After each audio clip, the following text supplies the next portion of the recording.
Hi there, it's Jeff Harrison at macromonster.com, and I just want to show you a new macro we have coming out as of June the 4th, 2014, called Shelby's Sharpen Nodes macro. And what this one does, is if we think of it in the simplest terms, is that it extends two nodes so that they meet up. And basically I'll just simply select these two nodes over here.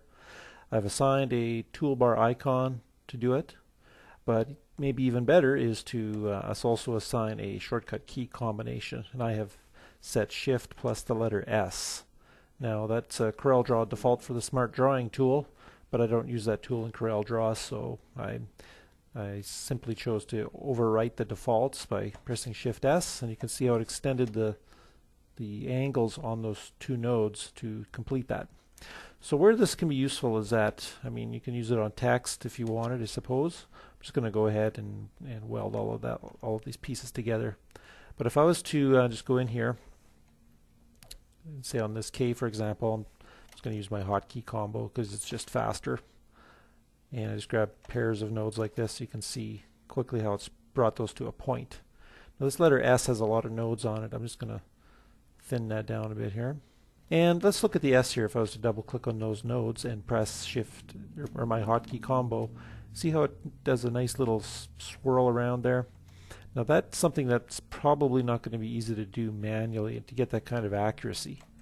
And so that's pretty unique for this macro. In fact, I'm not familiar of anything else in the marketplace for any program that can do something like this. I basically trim that down pretty quick. So it's definitely fun to experiment with. Let's see what we've got in our M here. See how it extended upwards to those nice points, like that. Get rid of that for a moment. And what else do we have down here? These ones here, we can obviously envision what will happen if I run it there. It just comes to a nice sharp point on that. And something like a letter T, interestingly enough, if I was to drop in a node right in about the center of it there. Just going to see if I can get something centered. Just move it up a little bit like that. If I was to grab those, so you can get some pretty crazy shapes very easily.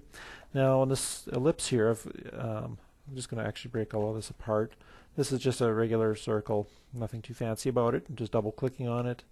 I'm going to move a couple of nodes over to the left like that. Select these two nodes, run the macro, and then it comes to a nice interesting sharp point there. If I grab these and do the same, it gives me kind of a interesting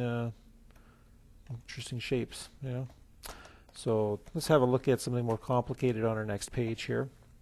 Now this is a font I've converted to curves, and with the more wild character style that we've got going on here, if I was to grab some nodes like those ones, run the macro, it brings it to a really interesting and attractive sharp point like that. How about this one there? Looks like we might have an extra node in the scene. Just going to get rid of that. Extends that. And what about these ones? So, text is the obvious thing to play with, just to kind of get a feel for the macro, but as far as extending other shapes, like I said, if you were to just envision this kind of idea, grab those two nodes, run the macro, comes to a nice point. Just going to move that up a little bit. And then again, just run the macro like that to get those nice sharp points that would be pretty difficult to draw in any other way practically. There we go. So that's a pretty handy tool to have around, and it's going to solve some technical issues potentially, but as you can see, it can be used in a creative capacity as well. So I urge you to pick up a copy of it. It works in X5, X6, and X7, and most likely in later versions as well, as we have a chance to update the macro over time. Take care.